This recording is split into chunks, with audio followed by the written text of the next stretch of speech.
Engkau gembala yang baik, Kau menuntun hidupku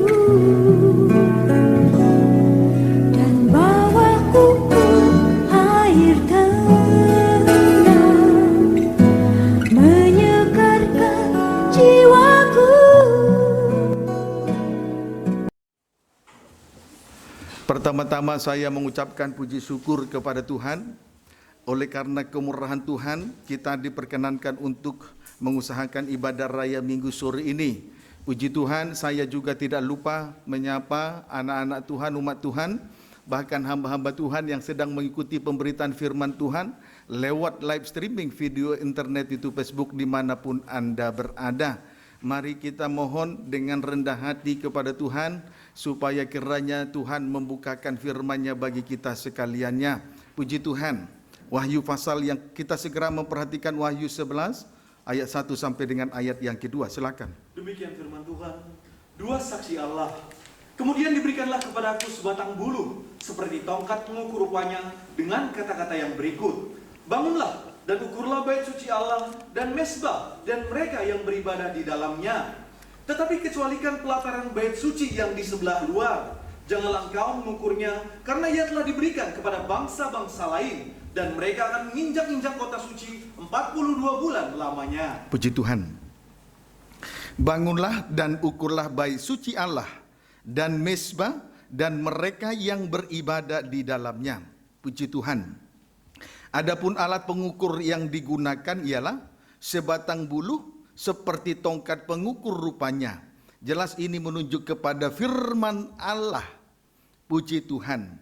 Sedangkan perasaan dan pikiran hati manusia, bahkan pandangan dan pengertian manusia tidak dapat digunakan sebagai alat pengukur untuk mengukur tiga perkara di atas, termasuk mengukur perkara-perkara rohani lainnya atau perkara ilahi, selain menggunakan firman Allah yang kekal sebagai alat pengukur yang sejati. Amin. Adapun tiga hal yang diukur oleh tongkat atau bulu pengukur itu, ialah satu, bait suci Allah, dua, mesbah, tiga, mereka yang beribadah di dalamnya. Puji Tuhan. Inilah tiga perkara yang diukur oleh Tuhan. Sedangkan bait suci yang di sebelah luar dilarang untuk diukur, sebab akan diserahkan kepada bangsa-bangsa lain, yaitu antikris, dan mereka akan mengalami aniaya atau siksaan yang begitu berat selama 42 bulan, sama dengan 3 tahun setengah, sama dengan 1 masa tambah 2 masa tambah setengah masa, sama dengan 1260 hari. Puji Tuhan. Kesimpulannya, berbahagialah mereka yang masuk dalam 3 golongan di atas. 3 perkara yang diukur atau 3 perkara diukur tadi. Sebab mereka itu akan dipelihara dan dilindungi pada masa kesesakan berat terjadi di bumi ini. 1 Petrus 4 ayat 17. Puji Tuhan. Saudara, firman Allah yang kita terima sore ini bukan untuk menakut-nakuti, tetapi ini merupakan suatu perhatian Tuhan kepada kita bangsa kafir secara khusus. Keluarga Allah, GPT Betania Serang dan Cilegon. Maka kalau ini merupakan perhatian dari Tuhan, jangan biarkan kehidupan itu seperti kanak-kanak. Jangan bermain-main di dalam hal beribadah dan melayani. Puji Tuhan, karena saya tahu apa yang saya sampaikan. 1 orang di antara kita sedang mencemarkan diri. Saya tidak perlu sebut. 1 orang sedang mencemarkan diri. Puji Tuhan. Haleluya. Apa artinya beribadah tapi dengan sengaja mencemarkan diri? Kita harus membantu orang itu. Kalau engkau ingin tahu, doakan dia. Dalam doa nanti Tuhan beritahu. Jangan ungkit. Jangan acak dia mengadakan nyanyian berbalas-balasan. Puji Tuhan, kiranya dapat dipahami dengan baik. Amin. 1 Petrus 4 1 Petrus 4 ayat yang ke-17. Demikian firman Tuhan. Ya. Menderita sebagai Kristen. Ya. Karena sekarang telah tiba saatnya Ya. penghakiman dimulai. Ya. Dan pada rumah Allah sendiri yang harus pertama-tama dihakimi. Pertama-tama dihakimi. Terus Dan jika penghakiman itu dimulai pada Ya. kita, Ya. bagaimanakah kesudahannya dengan mereka yang tidak percaya pada Injil Ya. Allah? penghakiman itu pertama-tama dimulai pada rumah Allah. Itu harus kita ketahui, saudara. Penghakiman itu pertama-tama dimulai pada rumah Allah. Jikalau penghakiman itu dimulai pada kita, bagaimana akhir hidup dari orang-orang yang tidak percaya pada Injil Allah? Bagaimana nasib mereka itu? Bagaimana nasib mereka? Maka kita ini yang sudah dipercayakan oleh Tuhan suatu kemurahan yang besar, yaitu firman pengajaran mempelai dalam terangnya tabernakel, maka kita ini sudah harus terlebih dahulu memperhatikan nasib mereka. Jangan membiarkan mereka di dalam kenajisan, jangan membiarkan mereka dalam kejahatan. Bahkan jangan mengajak mereka dalam nyanyian berbalas-balasan. Karena di sini dijelas dikatakan bagaimana nasib mereka. Amin. Puji Tuhan. Ayat 18. Dan jika orang benar hampir-hampir tidak diselamatkan, Iya, orang benar hampir-hampir tidak diselamat. Perhatikan loh saudara, jangan bermain-main dalam beribadah. Orang benar saja hampir-hampir tidak selamat. Terus, apakah yang akan terjadi dengan orang fasik dan orang berdosa? kalau orang benar saja hampir-hampir tidak selamat, apa yang akan terjadi dengan orang fasik dan orang berdosa? Bagaimana dengan nasib mereka? Nasib orang berdosa, nasib orang fasik.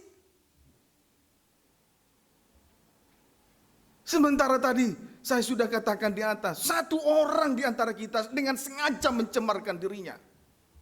Maka seorang imam kalau tidak berpihak kepada penggembalaan, main belakang dalam SMS dan WA, engkau tidak layak untuk melayani Tuhan.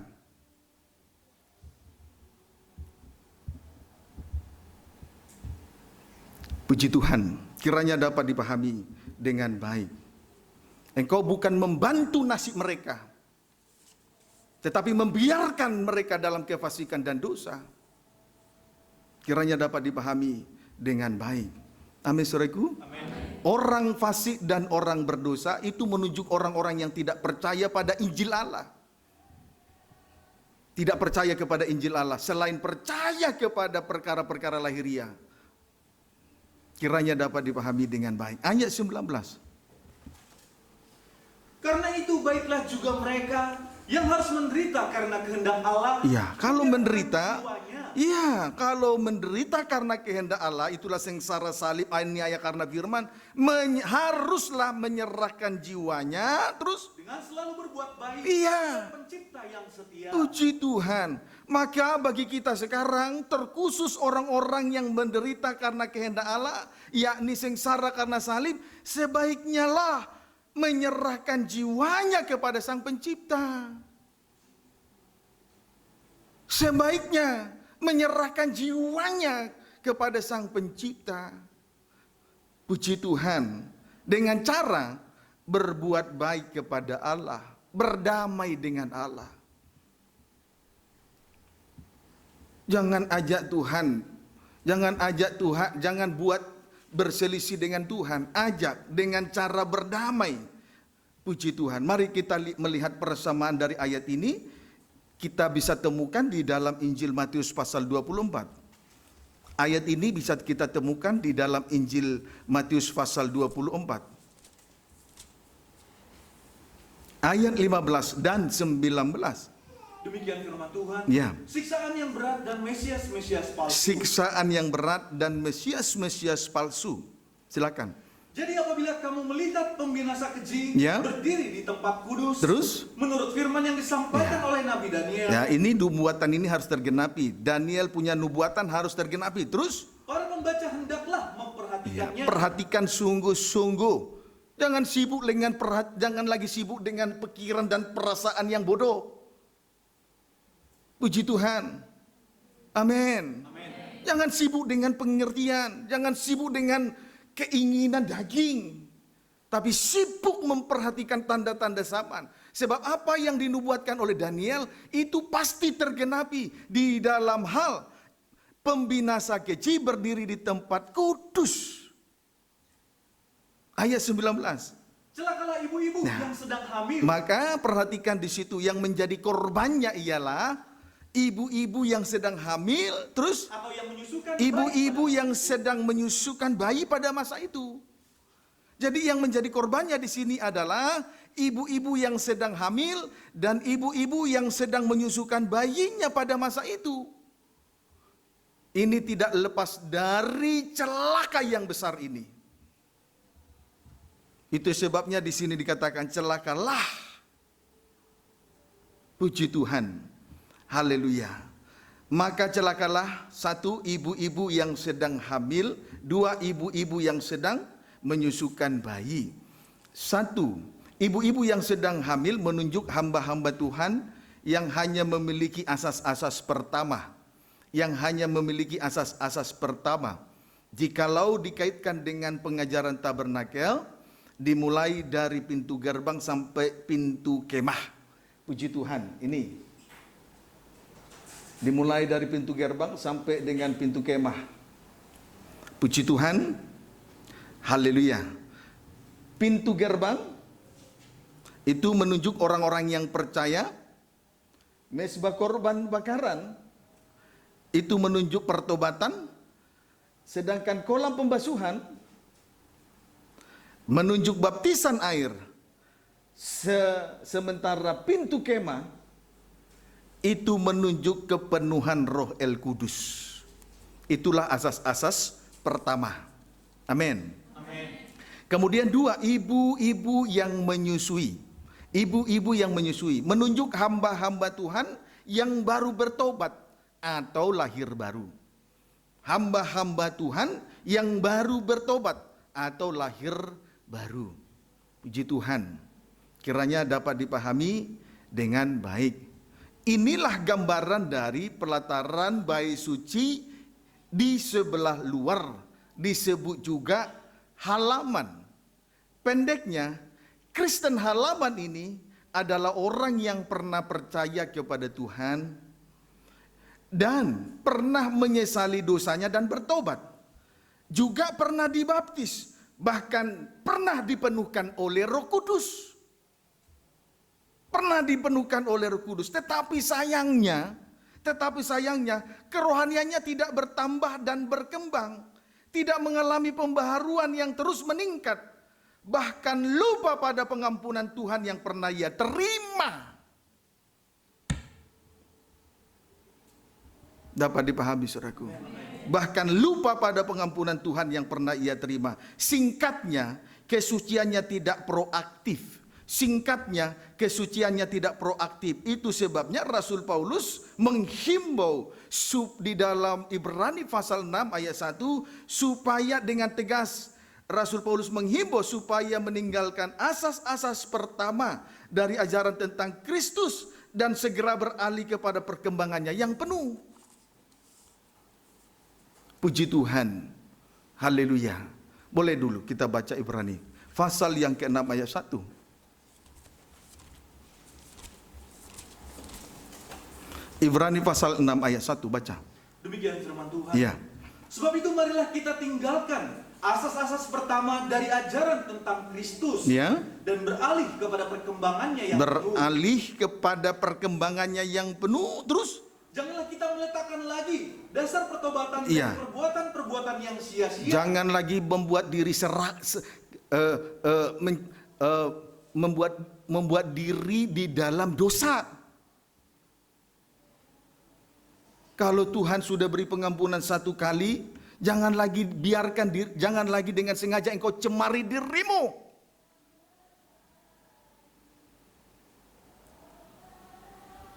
Dapat dipahami saudaraku. Jadi asas pertama tentang ajaran Kristus itulah percaya, bertobat, dibaptis air, bahkan dipenuhkan Roh Kudus. Tetapi yang Tuhan mau supaya beralih kepada perkembangannya yang penuh. Kalau tidak segera beralih kepada perkembangannya yang penuh, biasanya orang selalu kembali kepada perbuatan yang sia-sia. Seperti yang saya katakan, mencemari dengan sengaja dirinya. Puji Tuhan, kiranya dapat dipahami dengan baik. Haleluya. Jadi saudara, Ibrani pasal 6 ayat 1, jelas ayat ini menunjuk kepada ruangan suci. Perkembangan yang penuh, jelas itu menunjuk kepada ruangan suci. Di dalamnya ada suatu kegiatan rohani atau aksi dan akselerasi, yaitu aktivitas dengan percepatan di dalam hal pertumbuhan rohani. Jadi perkembangan yang penuh itu ruangan suci. Ruangan suci. Amin saudaraku. Ruangan suci. Di dalamnya ada suatu kegiatan rohani loh saudara. Di dalam ruangan suci itu ada 3 alat. Itu merupakan gambaran dari kegiatan rohani atau aksi dan akselerasi, yaitu aktivitas dan percepatan di dalam hal pertumbuhan rohani. Maka disebutlah ruangan suci perkembangan sepenuhnya. Di situ terjadi perkembangan rohani, di situ terjadi pertumbuhan rohani. Oleh karena aktivitas dan akselerasi, percepatan oleh karena kegiatan rohani.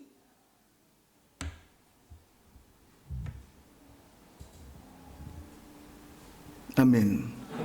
Puji Tuhan. Kiranya dapat dipahami dengan baik.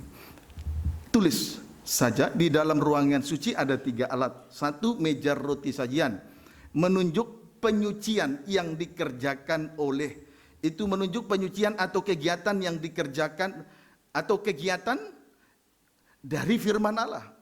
Penyucian atau kegiatan dari firman Allah. 2, pelita emas, penyucian atau kegiatan dari Allah Roh Kudus, Allah Roh El Kudus. 3, misbah dupa, menunjuk pada puncaknya ibadah, yaitu doa penyembahan. Berarti daging tidak bersuara lagi. Inilah ibadah atau kehidupan yang masuk dalam ukuran Tuhan. Berarti jelas ruangan suci disebut ruangan suci itu adalah perkembangan penuh. Berarti terjadi pertumbuhan rohani.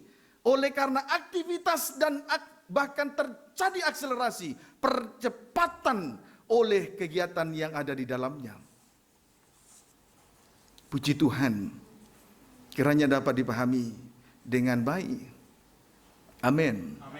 Sedangkan Kristen halaman atau gereja yang tertinggal tidak ikut disingkirkan ke padang belantara, sehingga masuk dalam aniaya yang besar selama 42 bulan, sama dengan 3 tahun setengah.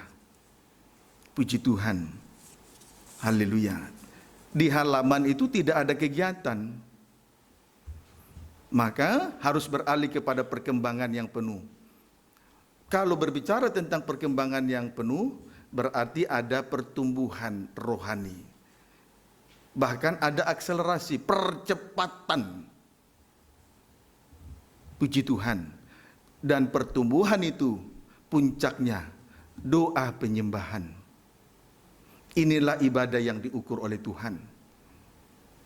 Kiranya dapat dipahami dengan baik. Matius pasal 24 ayat 21. Kita kembali memperhatikan Matius pasal 24 ayat 21. Demikian firman Tuhan. Ya. Sebab pada masa itu akan terjadi siksaan yang dahsyat. Terus? Seperti yang belum pernah terjadi sejak awal dunia sampai sekarang, dan yang tidak akan terjadi lagi. Puji Tuhan. Pada masa kesesakan itu akan terjadi suatu siksaan yang begitu dahsyat. Ya, siksaan itu belum pernah terjadi sejak awal dunia ini ada. Dan yang sesudah itu tidak akan pernah terjadi lagi. Puji Tuhan. Amin. Amin. Ya. Ciri-ciri apabila pembinasa keji berdiri di tempat kudus, Ya. Puji Tuhan. Dewasa itu lahir batin. Ciri-ciri apabila pembinasa keji berdiri di tempat kudus. Matius 24 ayat 23 sampai 24. Baca. Demikian firman Tuhan. Ya. Pada waktu itu, Ya. jika orang berkata kepada kamu, Jika orang berkata kepadamu, lihat, Ya. Mesias ada di sini, lihat Mesias ada di sini, atau Mesias ada di sana, atau Mesias ada di sana, jangan kamu percaya. jangan kamu percaya. Terus, Sebab Mesias palsu Ya. dan nabi-nabi palsu akan ya, muncul. dan muncul terus Dan mereka akan mengadakan tanda-tanda yang dahsyat tanda-tanda yang dahsyat terus, dan mukjizat-mukjizat. Iya. Sehingga sekiranya mungkin mereka menyesatkan orang-orang pilihan juga. ya. Pada masa kesesakan itu, Mesias-Mesias palsu dan nabi-nabi palsu akan muncul. Pada masa kesesakan itu, ya, Mesias-Mesias palsu dan nabi-nabi palsu akan muncul. Itu ciri apabila pembinasa keji berdiri di tempat kudus. Ini ciri-cirinya. Ya, amin saudaraku. Amin. Ini ciri-cirinya. Amin saudaraku. Amin. Puji Tuhan, ini ciri-cirinya. Nah, pertanyaannya, mengapa pada masa kesesakan itu nabi-nabi palsu muncul? Pertanyaannya, mengapa pada masa kesesakan itu nabi-nabi palsu muncul? Jawabnya, pada masa itu mereka akan mengadakan tanda-tanda yang dahsyat dan mukjizat-mukjizat, sehingga sekiranya mungkin mereka akan menyesatkan orang-orang pilihan juga.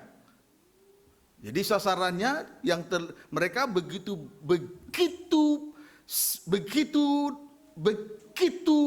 besarnya perhatian mereka kepada orang-orang pilihan untuk segera disesatkan. Maka pada saat pembinasa keji berdiri di tempat kudus, muncullah nabi-nabi palsu untuk mengadakan mukjizat. Puji Tuhan, orang-orang pilihan ini itu bagaikan bintang-bintang di langit.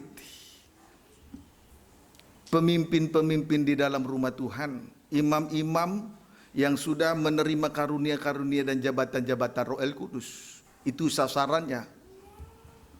Puji Tuhan. Nah, pendeknya, masa kesesakan itu adalah momen yang tepat untuk menyesatkan orang-orang pilihan. Itu momen yang tepat atau kesempatan emas bagi mereka untuk menyesatkan orang-orang pilihan. Puji Tuhan. Maka kita harus hati-hati, waspada, jaga diri dengan segala kewaspadaan. Puji Tuhan, walaupun saya tahu engkau sedang mencemarkan dirimu, tetap saya katakan, kalau engkau merasa ini perkataan ini untukmu, Tuhan tunggu engkau, karena Tuhan mau lihat perubahan dirimu. Puji Tuhan. Kalau engkau tidak mau mengakui, selamanya engkau jadi pecundang. Tidak akan layak untuk melayani kerajaan surga. Puji Tuhan. Haleluya. Ayat 26 sampai 28. Jadi apabila orang berkata kepadamu, Ya. lihat ia ada di padang Lihat ia ada di padang gurun, janganlah kamu pergi ke situ. janganlah kamu pergi ke situ. Terus, Atau lihat ia ada di ia padang ada di bilik. Terus, janganlah kamu percaya. ya, jangan kamu percaya sampai 27. Sebab sama seperti kilat Ya. memancar dari sebelah timur dan melontarkan cahayanya sampai ke barat. Ini yang benar. Terus, Demikian pula lah kelak kedatangan anak manusia. sampai 28. Di mana ada bangkai, Ya. di situ burung nasar berkerumun. Puji Tuhan. Jadi saudara, apabila ada orang berkata, lihat ia ada di padang gurun, dan lihat ia ada di dalam bilik. Puji Tuhan. Jangan kita percaya. Amin saudaraku. Padang gurun itu menunjuk suatu perjalanan dengan waktu dalam proses yang sangat lama. Itu padang gurun, persis seperti bangsa Israel, suatu perjalanan yang begitu panjang dan melelahkan. Sementara bilik menunjuk suatu kehidupan yang rapuh, Sebab itu jangan kita percaya. Jikalau apabila ada orang berkata, lihat ia ada di padang gurun, lihat ia ada di dalam bilik. Puji Tuhan. Jangan kita percaya. Amin, saudaraku. Sebab padang gurun menunjuk suatu perjalanan dengan waktu yang lama dan melelahkan. Bilik menunjuk suatu kehidupan yang rapuh. Sebab, saudaraku, jangan kita percaya. Mengapa? Sebab kedatangan Yesus kembali untuk yang kedua kalinya sama seperti kilat memancar dari sebelah timur dan melontarkan cahayanya sampai ke barat.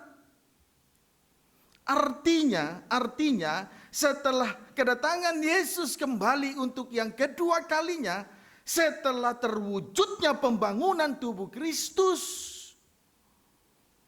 setelah terwujudnya kesatuan, terwujudnya pembangunan tubuh Kristus, kesatuan tubuh. Puji Tuhan. Saudara, pembangunan tubuh Kristus itu memang dimulai dari sebelah timur dan berakhir di sebelah barat. Timur, kalau dikaitkan dengan pengajaran tabernakel, itu menunjuk kepada pintu gerbang. Boleh 3 dimensi. Timur, kalau dikaitkan dengan pengajaran tabernakel, itu menunjuk kepada pintu gerbang. Sedangkan barat, kalau jika dikaitkan dengan pengajaran tabernakel, terkena kepada ruangan maha suci. Jadi, saudaraku, kedatangan Tuhan itu bagaikan kilat yang memancar dari timur, yang melontarkan cahayanya dari timur sampai ke barat. Itu berbicara tentang pembangunan tubuh atau kesatuan tubuh. Jadi Tuhan tidak ada di padang gurun. Tuhan tidak ada di bilik. Amin. Tuhan tidak ada di padang gurun, Tuhan tidak ada di bilik. Amin. Puji Tuhan. Haleluya. Nah, kedatangan Tuhan bagaikan burung nasar yang sedang mengerumuni bangkai. Bagaikan burung nasar, pembangunan tubuh Kristus bagaikan burung nasar yang sedang mengerumuni bangkai. Inilah kelompok yang sudah dibentuk oleh korban Kristus. Inilah kelompok yang sudah terbentuk oleh korban Kristus. Puji Tuhan. Haleluya. Amin. Sungguh heran kuasa korban Kristus untuk membentuk kelompok yang disebut tubuh mempelai. Puji Tuhan. Haleluya.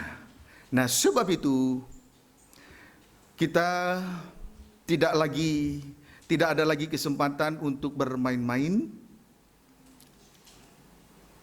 Tidak boleh lagi acuh tak acuh. Apalagi bermasa bodoh di dalam hal beribadah.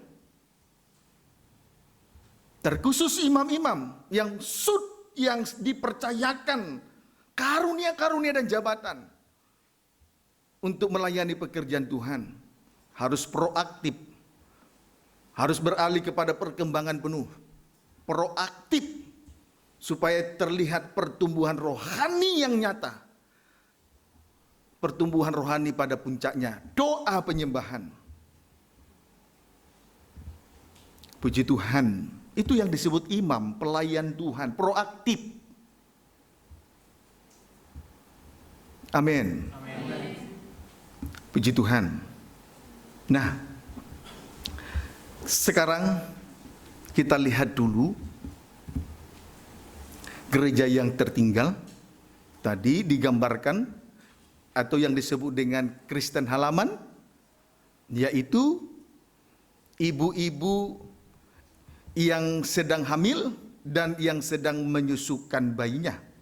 Injil Matius, ini praktek pelayanan mereka. Injil Matius pasal yang ke-7 ayat 1 sampai dengan ayat yang ke-5. Silakan. Demikian firman Tuhan. Ya. Hal menghakimi. Hal menghakimi. Jangan kamu menghakimi Ya. supaya kamu tidak dihakimi. Jangan kamu menghakimi supaya kamu tidak dihakimi pada masa aniaya antikris. Puji Tuhan. Terus? Karena dengan penghakiman yang kamu pakai Ya. untuk menghakimi, Ya. kamu akan dihakimi. Ya. Dan ukuran yang kamu pakai untuk mengukur Ya. akan diukurkan kepadamu. Ukuran manusia tidak bisa digunakan sebagai alat pengukur. Ayat 3. Mengapa engkau melihat selumbar di mata saudaramu, Ya. sedangkan balok di dalam matamu tidak engkau ketahui? Terus? Bagaimanakah engkau dapat berkata kepada saudaramu, Ya. biarlah aku mengeluarkan selumbar Iya. itu dari matamu, Iya. padahal ada balok di dalam matamu? Terus? Hai orang munafik, Hai orang munafik. keluarkanlah dahulu balok dari matamu, Ya. maka engkau akan melihat dengan jelas untuk mengeluarkan selumbar itu dari mata saudaramu. Puji Tuhan. Di sini dijelaskan tentang hal menghakimi. Di sini dijelaskan tentang hal menghakimi. Jangan menghakimi supaya kamu tidak dihakimi. Puji Tuhan. Amin. Jadi hal menghakimi itu adalah hak Allah, sebab Dia adalah hakim yang adil sesuai dengan 1 Petrus 2 ayat 21 sampai dengan ayat 23. Kemudian yang digunakan sebagai alat pengukur untuk mengukur 3 hal di dalam Wahyu 11 ayat 1 ialah tongkat atau bulu pengukur. Jelas ini menunjuk kepada firman Allah. Sedangkan perasaan dan pikiran hati manusia, bahkan pengertian dan pandangan manusia itu sendiri tidak dapat digunakan sebagai alat pengukur. Amin, saudaraku. Tidak dapat digunakan sebagai alat pengukur selain firman Allah yang kekal, sebagai alat pengukur yang sejati. Kiranya dapat dipahami dengan baik. Tetapi syarat untuk melayani Tuhan, baca dulu kembali ayat 5. Jadi saudara perhatikan 2 hal. Dalam hal penghakiman, itu hak Allah sebab Dia hakim yang adil. Demikian juga di dalam hal mengukur. Tidak dapat kita gunakan pikiran, perasaan, pengertian, pandangan, pemahaman manusia selain firman Allah sebagai alat ukur yang sejati. Tetapi oleh sebab itu, mari kita lihat syarat di dalam hal melayani pelayanan pendamaian. Baca dulu ayat 5. Hai orang munafik, Hai orang munafik. keluarkanlah dahulu Perhatikan. balok dari matamu. Puji Tuhan, ulangi dulu. Hai orang munafik. Sudah berapa lama kita melayani di dalam kemunafikan? Hai orang munafik, sudah berapa lama melayani Tuhan dalam kemunafikan? Bertahun-tahun.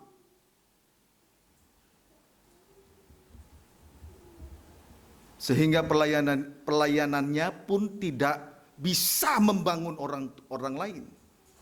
Tidak dapat menolong orang lain. Selumbar di mata orang lain, tidak tertolong. Karena melayani dalam kemunafikan.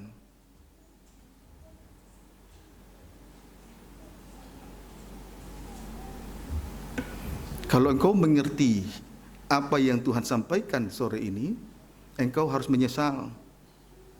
Jangan bertahan dengan kecemaran yang kau sengaja itu. Orang tua juga harus mendoakan anak. Satu keluarga harus saling doakan. Jangan malah mempertahankan roh najis. Doa orang tua tidak akan didengar. Dimanapun kita berada, di rumah, di mobil, tempat ibadah, perkataan harus membangun.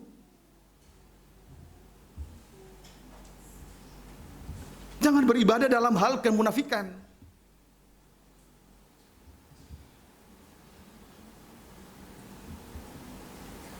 Dapat dipahami? Puji Tuhan. Kiranya dapat dipahami. Nah, lanjut. Hai orang munafik, keluarkanlah dahulu balok dari matamu, Ya. maka engkau akan melihat dengan jelas untuk mengeluarkan selumbar itu Ya. dari mata saudaramu. Puji Tuhan. Keluarkan dahulu balok di matamu. Ya.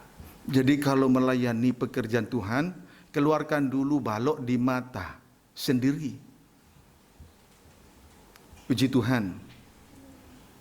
Haleluya. Balok-balok itu menunjuk dosa-dosa yang banyak. Dosa-dosa yang banyak. Ada dosa kecil. Terlihat kecil tapi fatal, malas. Mencuci bajunya saja malas. Menyetrika bajunya saja malas. Bagaimana orang semacam ini dapat mengeluarkan selumbar di mata orang? Itu dosa kecil, kelihatan kecil tapi fatal. Dosa malas. Mencuci baju malas, menyetrika bajunya malas, menyapu rumahnya malas, memperbaiki tempat tidurnya saja malas. Bagaimana mau memperbaiki, mengeluarkan selumbar di mata orang?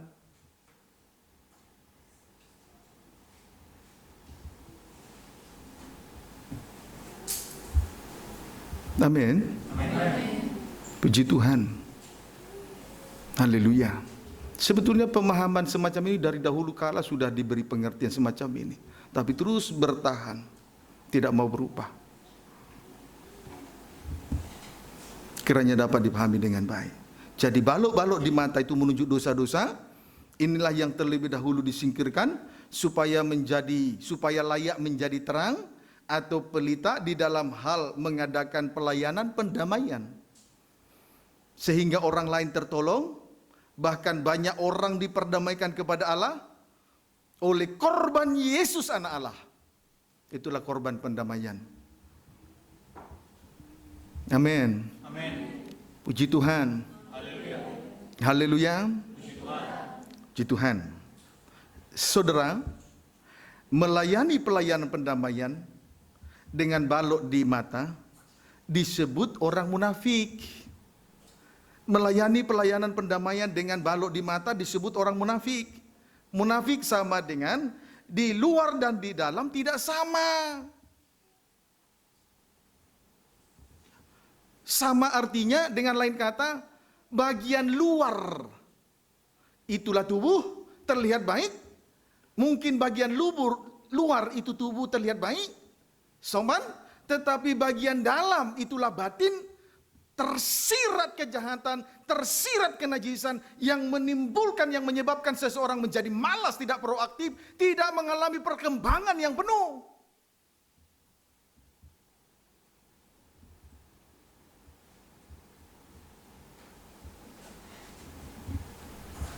Amin. Amin. Puji Tuhan.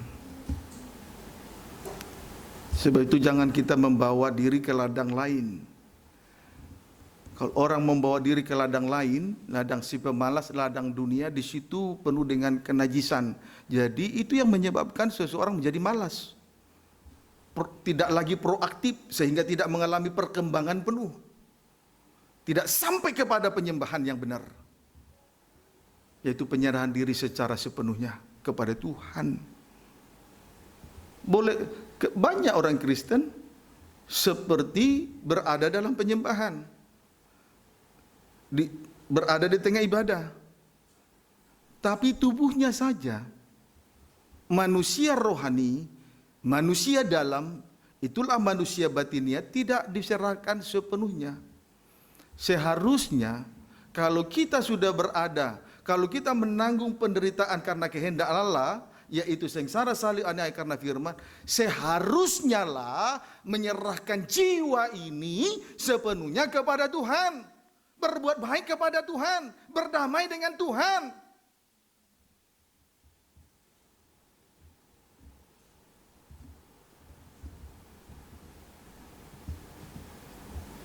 Amin. Kurang mengerti? Mengerti? Jelas? Kalau jelas, berlaku bijaksana. Kalau itu kutu nenek moyang dari bapak, dari mama, patahkan, jangan bodoh.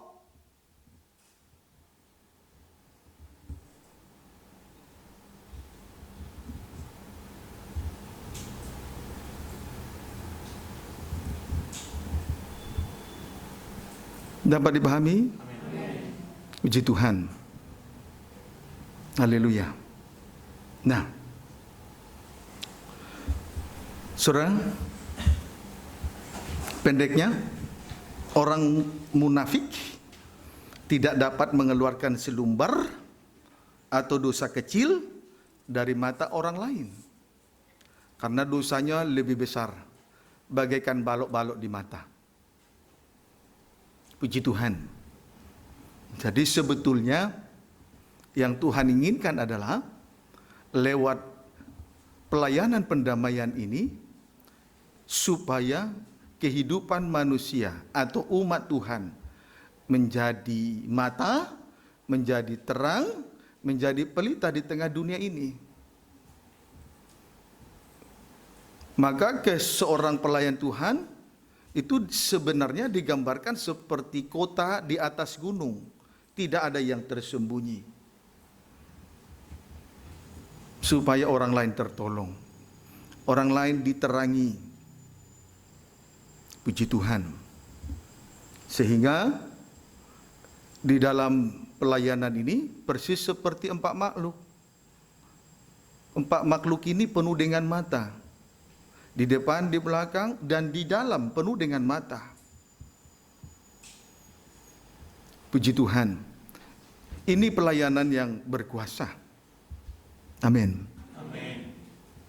Puji Tuhan. Mari kita baca Wahyu 11. Ayat 2 saja. Kita kembali berkaitan dengan ini, kita simak kembali Wahyu pasal 11 ayat yang kedua. Demikian firman Tuhan. Ya, silakan. Tetapi kecualikan pelataran bait suci yang di sebelah luar. Kecualikan pelataran bait suci yang di sebelah luar. Terus? Janganlah engkau mengukurnya, Ya. karena ia telah diberikan kepada bangsa-bangsa lain, Ya. dan mereka akan menginjak-injak kota suci 42 bulan lamanya. Puji Tuhan. Penghakiman dan ukuran manusia ternyata tidak berlaku, karena pelataran bait suci di sebelah luar, saudaraku, dilarang untuk diukur. Dilarang untuk diukur. Ya, karena ia telah diberikan kepada bangsa-bangsa lain. Dilarang untuk diukur. Karena ia telah diberikan kepada bangsa-bangsa lain. Saudaraku, diberikan kepada bangsa-bangsa lain mengandung suatu arti bahwa daging ini akan mengalami perobekan sampai daging ini tidak bersuara lagi. Itu yang terjadi apabila diberikan kepada bangsa-bangsa lain. Masuk dalam kesesakan yang besar dan dahsyat. Suatu aniaya yang luar biasa. Maka kita bisa mengambil kesimpulan untuk mengambil arti rohani. Diberikan kepada bangsa-bangsa lain. Mengandung arti bahwa daging ini akan mengalami perobekan sampai daging tidak bersuara lagi. Amin, saudaraku. Amin. Sampai daging tidak bersuara lagi. Kalau hal ini terjadi, kalau mungkin ya, hal ini terjadi untuk masa sekarang, itu sangat baik. Itu sangat baik tentunya tuh, saudara. Betul? Amin. Kalau misalnya kita mengalami perobekan daging sampai daging tidak bersuara lagi untuk masa sekarang, loh, hal itu saudaraku sangat baik tentunya. Itu sangat baik tentunya. Itu justru yang Tuhan harapkan. Itu justru yang Tuhan rindukan dari kehidupan kita, pribadi lepas pribadi.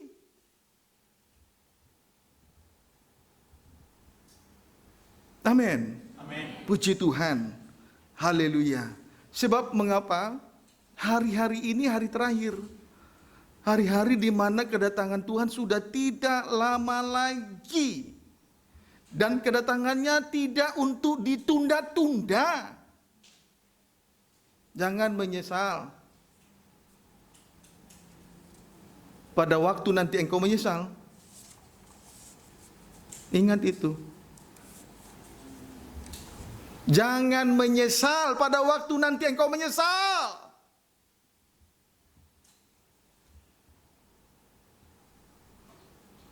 ini waktu yang terindah bagi kita dari Tuhan untuk mengalami perobekan daging sampai daging tidak bersuara lagi.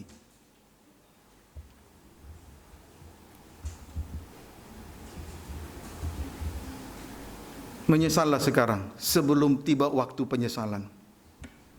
Amin. Puji Tuhan. Haleluya. Pendeknya, perobekan daging atau penyembahan dalam penyerahan diri sepenuh itu merupakan pertolongan Tuhan yang terakhir. Perhatikan sungguh-sungguh, itu merupakan pertolongan Tuhan yang terakhir. Amin. Bagi umatnya yang masih berada di halaman, di luar bait suci saat ini. Dari apa yang sudah kita terima, tentu kita tahu kondisi rohani kita seperti apa sekarang. Kedudukan dari kerohanian kita sekarang ada di mana? Tentu kita memahami. Sebab itu Tuhan menghimbau sore ini. Pengalaman perobekan daging sampai daging tidak bersuara lagi itu merupakan pertolongan yang terakhir bagi kehidupan rohani yang masih berada di halaman pelataran bait suci di sebelah luar.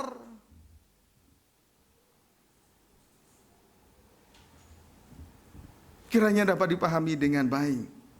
Tujuannya agar kita mencapai ukuran Tuhan. Tujuannya supaya nanti kita bisa mencapai ukuran Tuhan.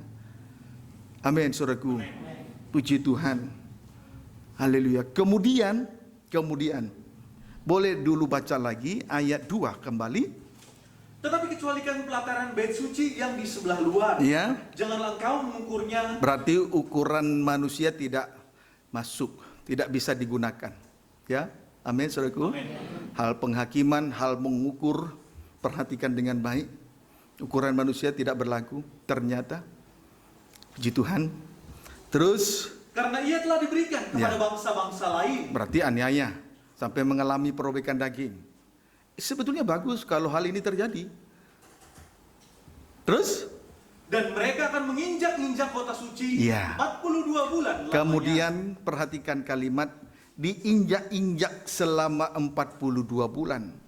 Diinjak-injak selama 42 bulan.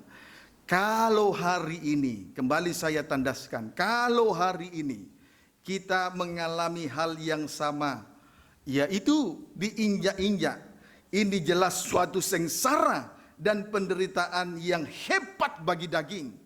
Tetapi tidak ada jalan lain untuk mencapai perobekan daging selain diinjak-injak.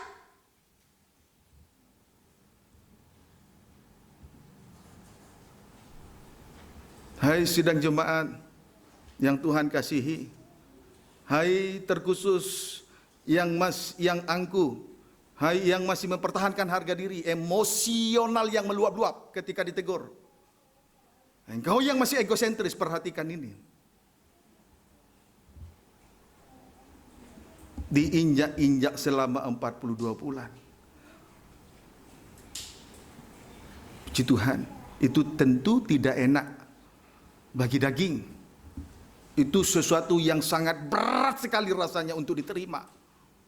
Tapi sekiranya itu terjadi hari ini, itu adalah kemurahan Tuhan.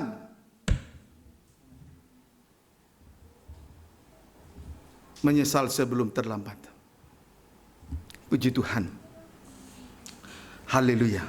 Saudara, ketika harga diri diinjak-injak, saudaraku,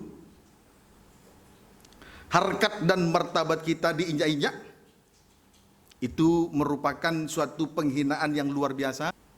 Sudah pasti. Tetapi untuk diajak kerjasama saja, untuk saling merendahkan diri, itu pun sangat sukar. Belum diinjak-injak. Belum diinjak-injak, baru diajak kerjasama untuk saling merendahkan diri di dalam hal melayani pekerjaan itu sangat sukar. Dan saya yang melihat, saya yang tahu, saya yang menyaksikan. Puji Tuhan.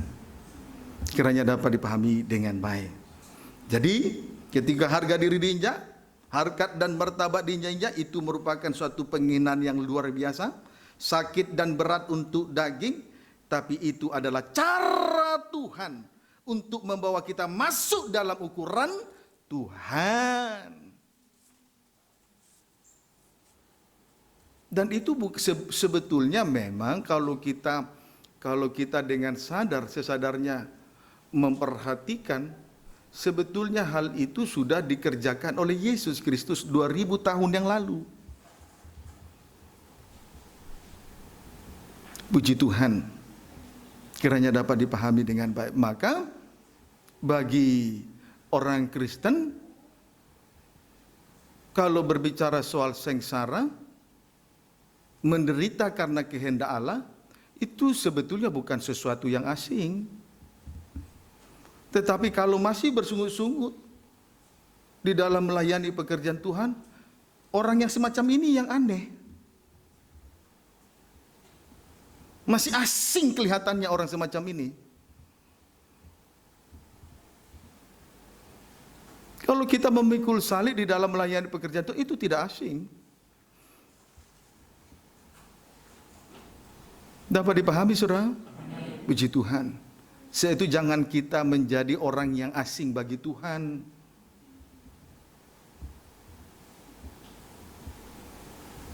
Sudah selazimnya, sewajarnya kita memikul salib di dalam hal melayani pekerjaan Tuhan. Baik tenaga, pikiran, waktu, uang. Jangan tunggu disebut nama. Kalau kita sudah melihat, kalau kita punya mata, tentu harus melihat. Kalau kita sudah mengetahui apa yang sudah kita lihat, kerjakan.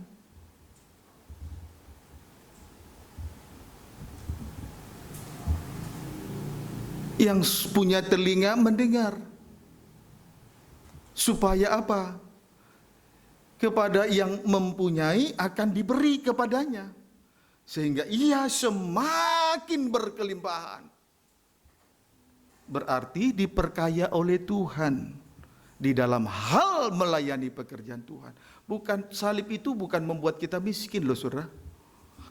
Dia kaya, rela menjadi miskin, supaya orang miskin ini, manusia duniawi yang miskin ini menjadi kaya oleh karena kemiskinannya. Jadi kalau kita memikul salib, berkorban banyak hal, baik tenaga, pikiran, waktu, uang, bukan, Tuhan tidak bermaksud membuat kita miskin, tetapi justru sebaliknya, untuk memperkaya kita dalam segala hal, untuk memperlengkapi kita dalam segala hal. Jadi jangan merasa teraniaya, terinjak-injak. Justru suatu kesempatan, momentum yang baik bagi kita sekaliannya untuk berada di dalam kehinaan, berada pada titik nol. Karena itu cara Tuhan untuk menolong kehidupan kita, terkhusus baik pelataran, baik suci yang di sebelah luar. Kerohanian masih kanak-kanak.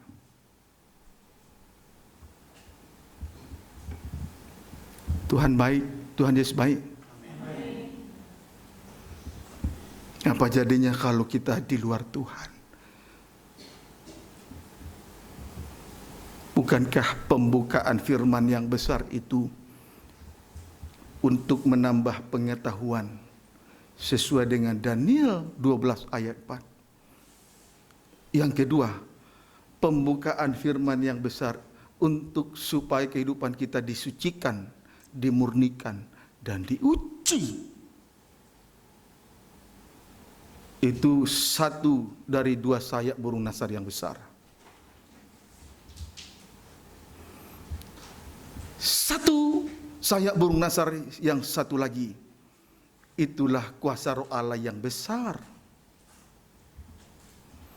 Biarlah hari-hari terakhir ini, semakin hari semakin lemah lembut, semakin hari semakin rendah hati, semakin hari semakin terlihat berbuah-buah di dalam melayani pekerjaan Tuhan. Karena itulah kuasa dari pekerjaan roh Allah yang besar.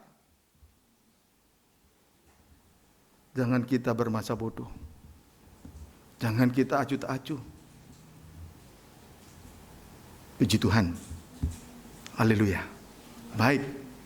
Intinya sengsara salib sampai diinjak-injak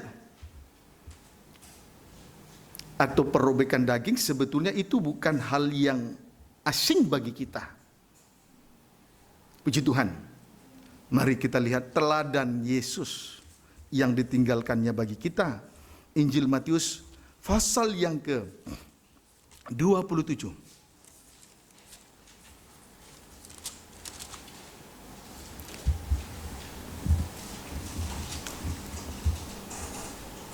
Ayat 50 sampai dengan ayat 51. Demikian firman Tuhan. Ya. Yesus mati. Yesus mati. Puji Tuhan. Ya, silakan. Yesus berseru pula dengan suara nyaring, Ya. lalu menyerahkan nyawanya. Ya, menyerahkan nyawanya, berseru pula dengan nyaring. Boleh baca dulu ayat 46, 50 sampai 51. Kira-kira jam 3, berserulah Yesus dengan suara nyaring. Dengan suara nyaring terus. Eli, Eli, lama sabachthani. Eli, Eli, lama sabachthani, artinya Allahku, Allahku, mengapa engkau meninggalkan aku? Seorang diri di atas kayu salib menanggung kehinaan. Menanggung kehinaan karena dosa manusia. Amin. Amin. Itu ayat 46. Sekarang ayat 50 sampai 51. Yesus berseru pula dengan suara nyaring. Yesus berseru pula dengan suara nyaring, Eli, Eli, lama sabachthani, terus. Lalu menyerahkan nyawanya, ayat 51. Dan lihatlah, Ya. tabir bait suci terbelah dua dari atas sampai ke bawah. Ya. Dan terjadilah gempa bumi dan Ya. bukit-bukit batu terbelah. Puji Tuhan. Perhatikan, Yesus mati dan menyerahkan dirinya di atas kayu salib. Puji Tuhan. Artinya penyembahan atau penyerahan diri Yesus sepenuhnya adalah langkah terakhir di bumi ini untuk menembusi tahta Allah. Itulah kerajaan sorga, sehingga kita berada tepat pada tabut perjanjian. Sebab pada saat Yesus mati di atas kayu salib, Dia menyerahkan diri sepenuhnya. Pada saat itulah tabir bait suci terbelah dua dari atas sampai ke bawah. Jadi betul-betul diinjak-injak, dihina-hina, harkat martabat kita dihina-hina, diinjak-injak. Itu merupakan langkah terakhir di bumi ini untuk menembusi kerajaan surga. Amin.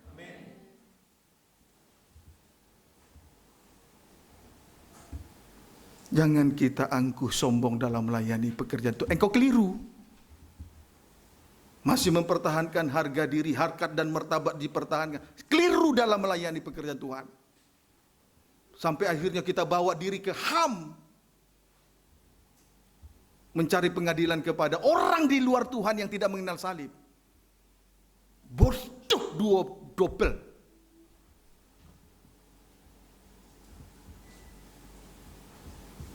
Ini langkah terakhir. Diinjak-injak. Harkat dan martabat kita dihinakan. Memang saya katakan itu tidak murah, tidak mudah. Sakit bagi daging. Tapi perlu untuk kita ketahui, itu merupakan langkah terakhir. Tidak ada lagi langkah yang lain, yang terakhir. Selain diinjak-injak.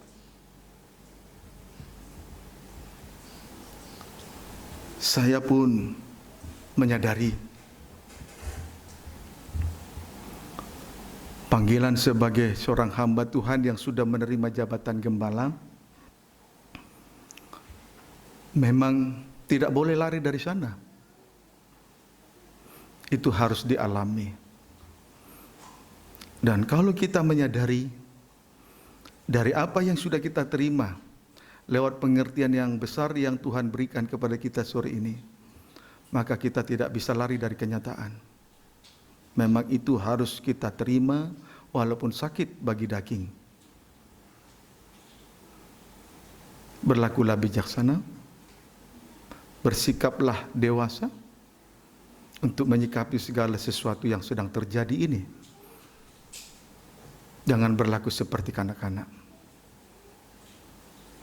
Tuhan, nanti Tuhan akan tolong kita pada langkah terakhir, penyerahan diri sepenuh. Itu yang akan menembusi tirai, menembusi kerajaan surga, tepat pada tabut perjanjian, tata Allah dan hubungan nikah. Tuhan Yesus memberkati kita semua.